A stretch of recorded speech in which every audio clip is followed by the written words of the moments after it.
Hello everyone. In this tutorial, we will discuss two-dimensional arrays, how to declare two-dimensional arrays, how to define them, how to initialize two-dimensional arrays, and how to send two-dimensional arrays as input parameters to some functions. At the same time, we will explore the relationship between the arrays and the pointers, and also two-dimensional arrays and pointers.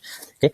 So, but before starting to dive into the coding, I want to first discuss a little bit the main concepts and the theoretical stuff about two-dimensional arrays. So first of all, when we say two-dimensional arrays, we simply mean an array which stores an array. So when we say two-dimensional array, it can be visualized as, or it can be thought of as a single-dimensional array of another single-dimensional arrays. Okay, so if you look at this table here, so this is a representation of a two-dimensional array. In this table, we have, as you can see, 12 elements, right? So 12 different cells representing 12 elements of two-dimensional array. So when we say two-dimensional array, as you can see, I put here some notes: row number 1, row number 2, and row number 3. Each row represents an array themselves. Okay, so when we say two-dimensional array, in fact, it's an array of 3 elements, as you can see here. So it's an array of 3 elements, each element being a row, which itself is an array of 4 elements.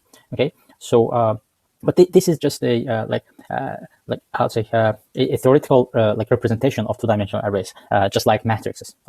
Okay, but in fact, in the computer's memory, when we define a two-dimensional array, this is not the way it is stored, but what we see in two-dimensional arrays, if we look at the memory representation, we see a sequential elements. And as we know, when we say array, we said that array is a consecutive memory addresses that hold several numbers, right? And here, since we said that it's in fact an array of arrays, so it's an array. When we define two-dimensional arrays, it is stored just like this in the computer's memory. So each of these cells represents 4 bytes, which is an integer, all right? And each of them represents 1 element of the previous two-dimensional array. So we use the same colors to easily identify each row and column. As you can see here, this red background represents the first row of my two-dimensional array. This green one represents the second row, and this purple one represents the last row of my two-dimensional array, right? So even if we were looking at the array like this in a matrix format, but in the computer's memory, it's a sequential. It's in a sequential format, and in order to access the first element of the second row, we have to jump forward column number of times. Now we will look at the details. So there are some terminology if we are learning two-dimensional arrays. We have rows and columns. Rows, as we saw here, are these. Okay, 1 row, 2 row, 3 rows. You see. And number of columns is the number of elements in each row of my matrix or two-dimensional array. Okay, so here I have 4 columns, right? Because in the first row I have 4 elements, in the second row I have 4 elements, and in the last row I have 4 elements as well. So when I say number of columns, it represents the number of elements of each array of my two-dimensional array. Okay, and number of rows is the number of arrays, number of single-dimensional arrays of my 2D array. Okay, another important note about this two-dimensional arrays is the indexing. All right, so if you want to access any of these elements here, you have to go with just like coordinate system, you have to go with the row index and column index. So for instance, if I want to access this element, which is 1, the value is 1, you see, I have to go with the 0's row and 1's column, right? So first column, sorry. So these two indexes help us access the element that we want. So for instance, if we want to access any k element of my array, I have to go with, you see, ij pair, in which I represents the index of the row and j represents the index of the column. Okay, and my matrix here is in n format, so m number of rows and n number of columns. Okay, now when it comes down to accessing any element by formula, we have this simple formula. Here n represents the number of columns. Okay, n represents the number of columns, and I represents the row index, and j represents the column index. So for instance, if we are in, for instance, here in this cell, so it will be 0 multiplied by 4 plus 1, making it 1, you see, and so on and so forth. And here are some examples. All right, so this is, in our case, this is also the ordering that will be applied here. You see, when we look at the memory model of our 2D array, we will see that 0, 0, 0, 1, 0, 2, and 0, 3, these 4 elements are the elements of the first row. And from here, we start 1, 0, 1, 1, 1, 2, and 1, 3. These 4 represents the second row, and so forth. Okay, so this is basically all about the 2-dimensional arrays. This is how we look at 2-dimensional arrays, and this is how they actually are placed or stored in the computer's memory. All right, now let's go back to the code and try to do some exercises.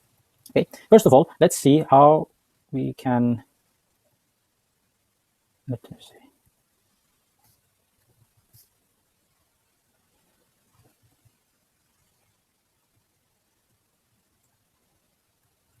Okay, here I will try to declare first a 2-dimensional array.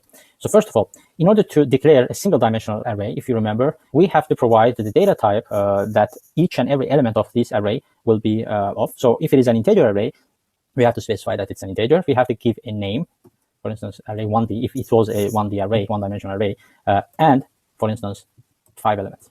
Okay, so here what I just gave as information to define an array is the type of elements and the size of my array. The rest is the job of the computer, and it will go try to find some exactly 5 number of 4 bytes which are consecutive in the computer's memory. So in total, it will try to reserve 20 bytes for your array 1D. Okay, now let's see how we can define a 2D array. In 2D array, we still have to provide the data type of the elements, and we have to provide the name of our 2D array. Let's say this is a version 1. And here, just like you saw here, each time I go with 2 information. This is number of columns, and this is number of rows. So usually we have row size. I have already some macros defined here, so I will use them, and call size. Okay.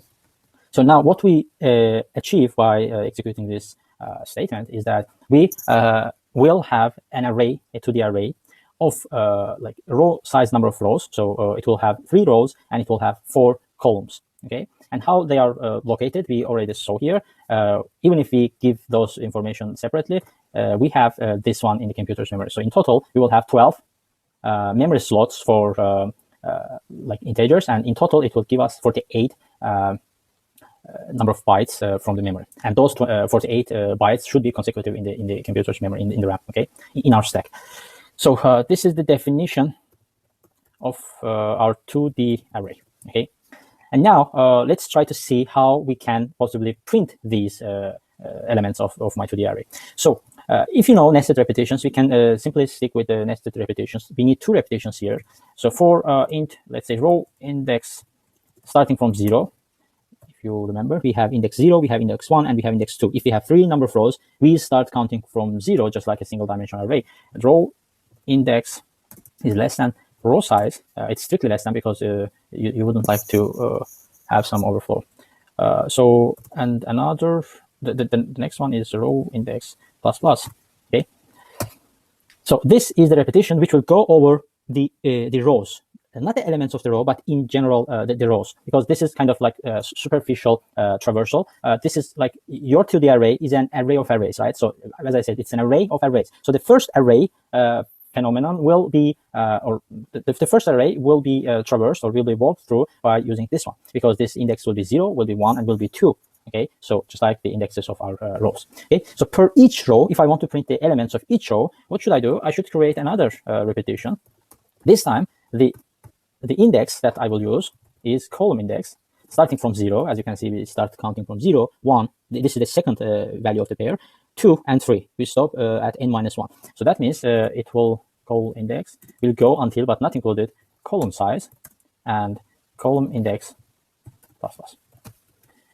So what are we going to do here is basically print the current element that we are staying at. And what's the current the type of the current element is an integer. So I will use, let's say, for 5D, 5D to have some additional spaces.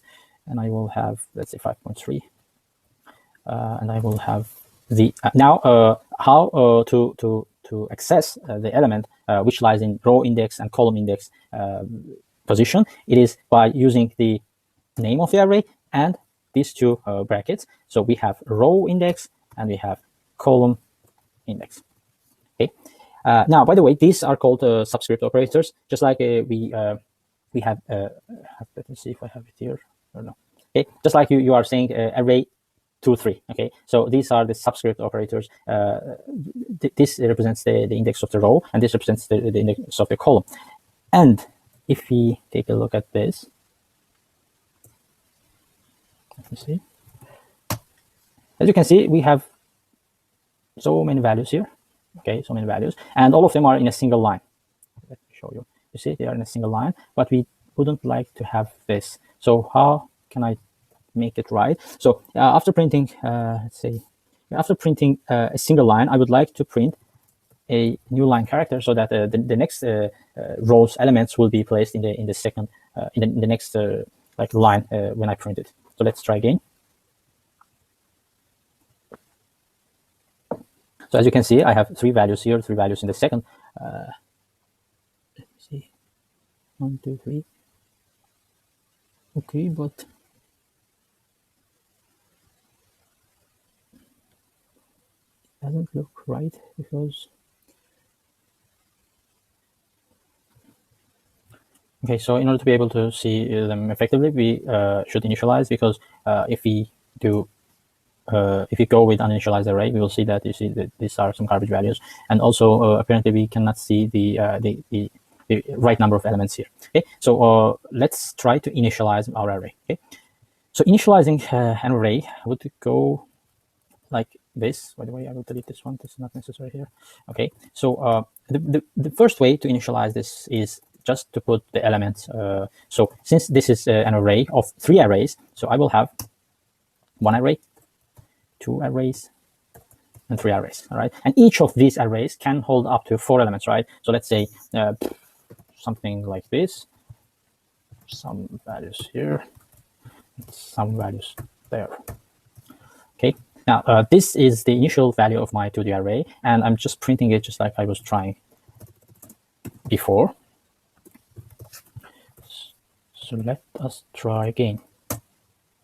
Okay, so as you can see here, the values are there. Okay, let me get rid of this leading zeros here. So I suppose this would do. Okay, so this is my array. All right, this is my array that I just initialized here. Now we can do it this way, but what about if I miss some values? So let's say if I miss 2 of the last row, 2 elements of the last row. Let's try to see what happens.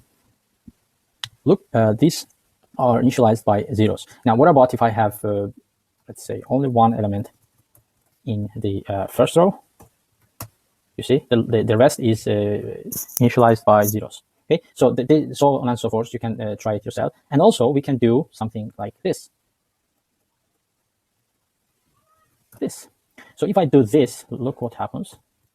Everything will be initialized by 0. This one or this one can be implemented if you want to define an array which holds all the zeros. Okay, so this is a way to initialize some array with some values, or by default with zeros. Okay, now let's try to see how we can possibly take an input from user and assign those values, these elements to those values. So input to the array. Okay, so what I need is, as the previous one, I need this. Okay, so in order to traverse through all the elements of my array, I need this to the array right now. And here, instead of printing, what I will do is basically scanf. The thing that I want to take from user is from input buffer is integer, so %d would do. And where will I put this value is this. It is the address of array2d row index and column index. So, okay, now let's try. So it is waiting. So how many elements should I enter? As we can see, how many times I ask for a scanf. It is row size multiplied by column size, which is 12. So let me put in some values. That's it. So the first 4 elements here will be placed as, you see, 3, 4, 2, 5 as the first row. The second 4 elements is going to be the second row, and so forth. Okay, so this is a way that you can use to create to ask for some values and then fill in your array. Okay, So far what we have been doing is just like doing everything in main function. This is fine so far, but if you have kind of larger programs, in that case, you will not be able to put everything in main. Actually, you can, but it is not recommended. Plus, it's going to be a mess for you. So that's why it would be better if you can use functions to like divide your program into sub programs, like subtasks, and maintain them, handle them together as a whole program. Okay, so now so far what we have here is along with main, we have a function, like we have some subprogram which takes input from user and fills it in my array elements, and the other one is the printing of the array, right? So can we create two functions to do these tasks? Of course we can. Let me try to put the prototypes first. So these are the functions that I will try to define here. Now, the first one is the fill-in. As you can see, this is one of the versions. By the way, we will explore several versions in a minute. So this is a way to send our two-dimensional array to the function. So as we see here, we have two subscript operators. The first one stands for the number of rows, and the second one stands for the number of columns. And when we send to the array to a function, we have to send the number of columns here. It's a must, but this one can also be skipped if you prefer, or if not, you can also use it. But anyways, the value that we put here will not be used within the function. Okay, so that's the reason why usually you will see that. I mean, in most cases, you will see that along with the arrays, we also send the number of rows and the number of columns. Right now, I don't send those because I have two macros where I define the number of rows and number of columns. But if we didn't have these, for instance, we would have to provide additional information here, explicitly saying what is the number of rows in this array and what's the number of columns, because otherwise we might end up having segmentation fault, which we wouldn't like to have. Okay, so let's say this is my array, and what I will do, I will just basically cut this and paste here. Okay, and instead of array 2D1, I have array 2D. Okay, so this is the same that we did. That's why I will not discuss this now. And the next function was this. And what we do here, I will keep this one the number of rows empty, and here I will put empty, and let's see if there are any differences or not. But what I think is that there will not be any difference. So this is how we print.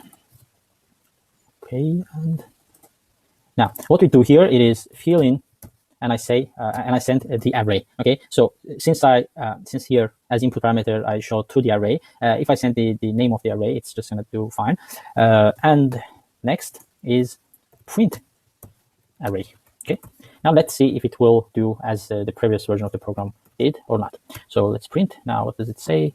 It's 17. Oh, sorry, I have printf here, but my function is print. So let's change the name. Let's say print array, because in this case it's going to be clear. So I had a typo, that's why it gave me some warnings. Print ARR. Okay, and some values. So these are the values that I just entered. If you want, you can check. I will not check them one by one, but they are supposed to be the same. So this works. The input stuff, the print stuff works. So as I said before, this is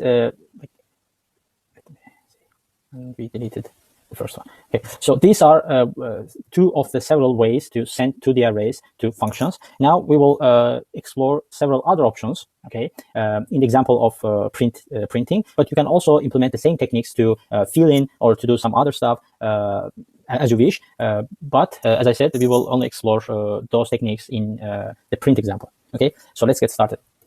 So since we saw here that we can actually the way that computer memory stores to the arrays is a sequential, is some sequential addresses, like consecutive addresses. So is it possible now to pretend like these two arrays are in fact a pointer? Because if you remember the pointers and arrays that we have already discussed, this one, the first element of an array, actually no, the address of the first element of the array is the address of the array itself. Okay, so if you have an array name, it's actually a pointer to the first element, right? So since this is the sequential elements located in the consecutive memory addresses, right? So can we pretend like these are actually a single dimensional array elements? Now let's try that one. So the thing that we will try to do is, let's say print ARR.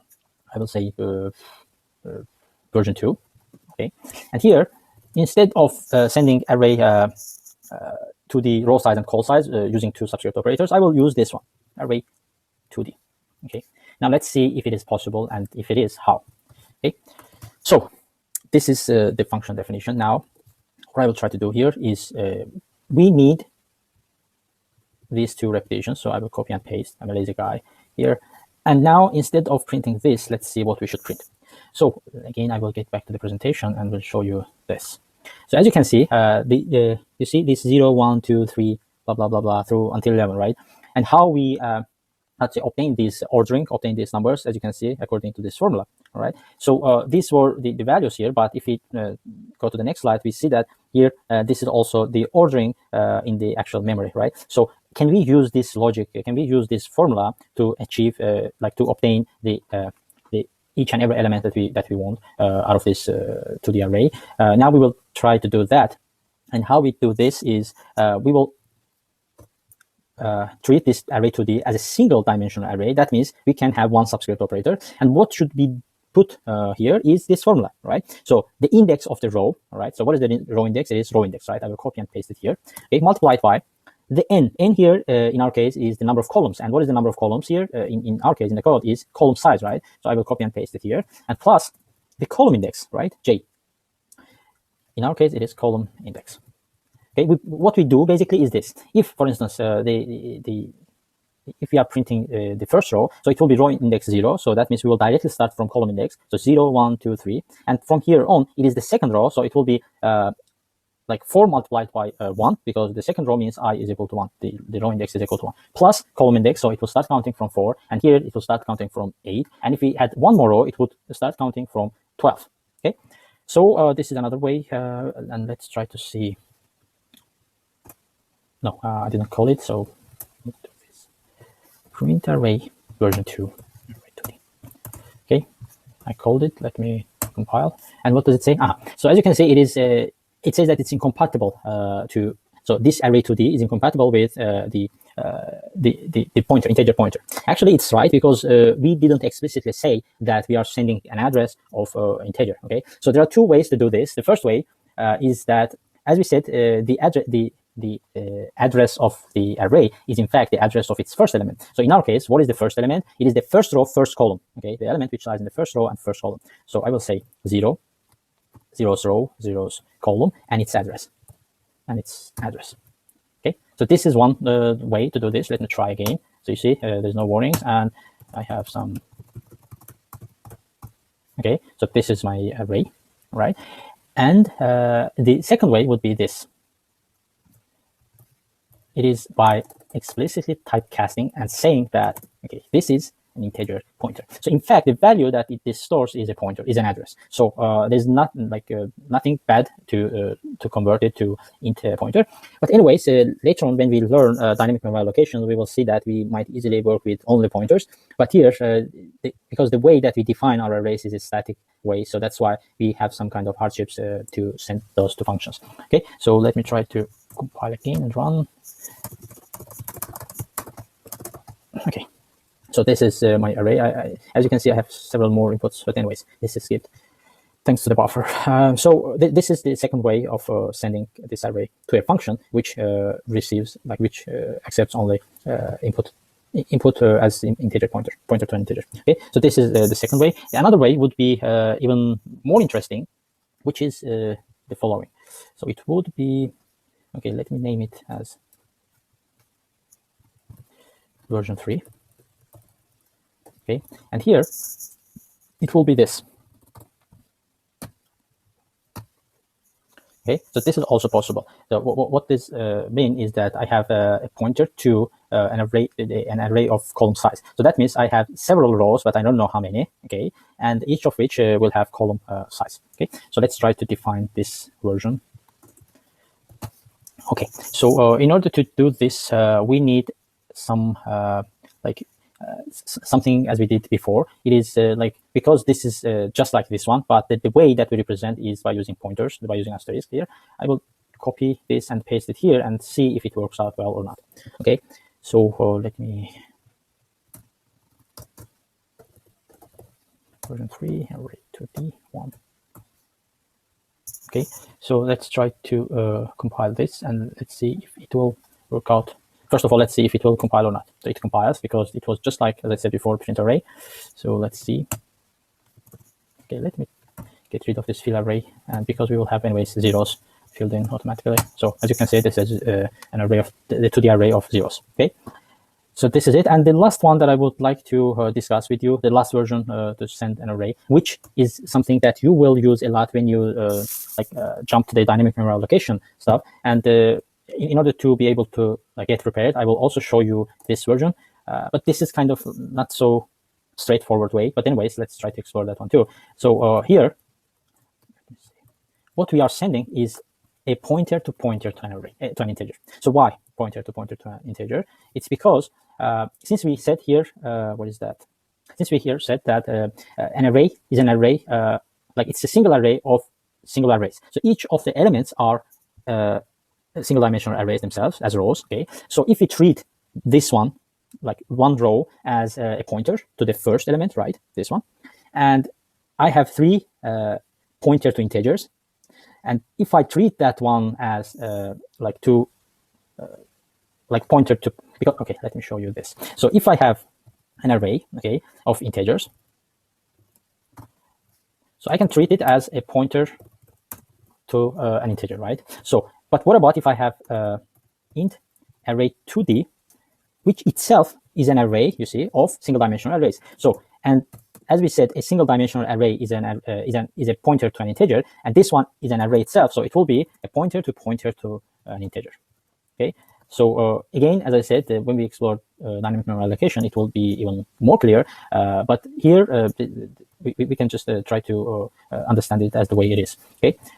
So and by the way, if you have, for instance, 3D array. Okay. Similarly, it would be like this, and similarly, it would be pointer to pointer to pointer to integer. Okay, and so on and so forth. So you can extend the dimensions if you want.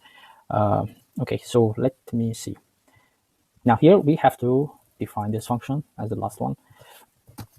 Okay, so this is, as I said before, kind of not as straightforward as the previous ones. So now what we should do here, we should create something like this. It will be int. I will name it as rows. Okay, so how many rows do we have? It is row size number of rows, right? So I created integer pointer, okay, row size. Now how we can read this? So it is row size number of arrays of integers. Okay, now why we needed this? Because now we will assign these because we have, okay, let me show you by writing the code. So I will take this for each row index.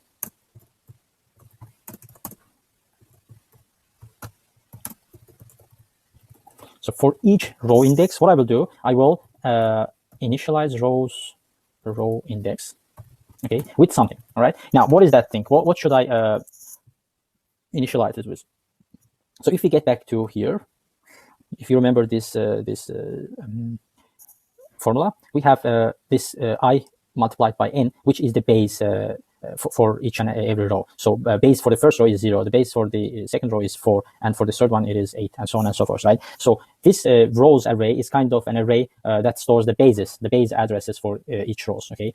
Just like an address of the first elements, right? So that's why what I will put here is, first of all, let's say we have array 2D, right? If it's an array 2D, let's treat it as a single dimensional array, okay? Because it is, in fact, in the memory, we have a sequential 12 number of sequential integers, right? So once it is a single dimensional array. So once I do this, I have the access to the first element. So since I have the access to the first element, now I can each time jump to the, so if I say 0, it will be the first element of the first row, okay, the index of that. If I say let's say call size, okay, so that means array 2D of 4, it will give us the second row, okay. If I say call size multiplied by 2, it will give me the third row, and so on and so forth. So that's why, so instead of putting here multiplied by 1, multiplied by 2, I will put multiplied by row index, okay? So if I'm in the, let's say, third row, it is supposed to give me the address of the call size multiplied by 2, okay? And this is the value, okay?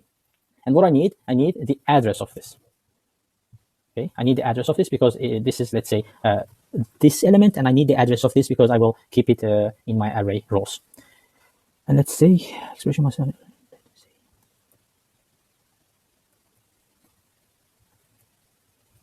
Okay. Okay, so I have this in order to convert it. Okay, and sorry. This is because I converted it, but I didn't do. Okay, so let me see. So this is my array. Okay, so I will do this, and this arrays. Okay, this, and we can optionally add one more to it, but it's not necessary. Okay, so let me put it separately so that it's clearly visible. So this is 1D array here, and this one will jump column size a number of times each time to give us the addresses of every next row, base address of the every next row. Okay, so this is it. And after doing this, now I have row size, and if you see, we can easily do this. Okay, and when I do this, okay, instead of array 2D, I will say rows. Okay, now let me try.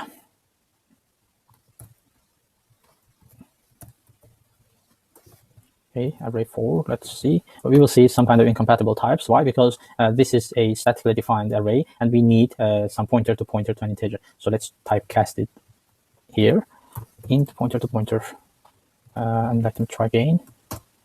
You see, now it works well. Okay, so that's it, I suppose. As I said in the beginning, you can implement these techniques. Actually, there are several more, I suppose, techniques to send arrays to functions.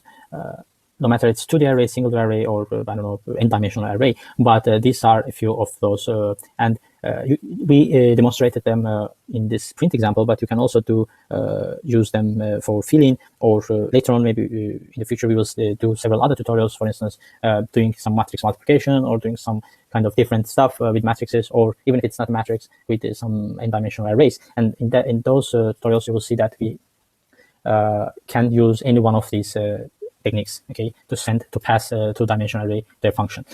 Now, there is another question that might come to your mind, is that what about the way to return a two-dimensional array from a function?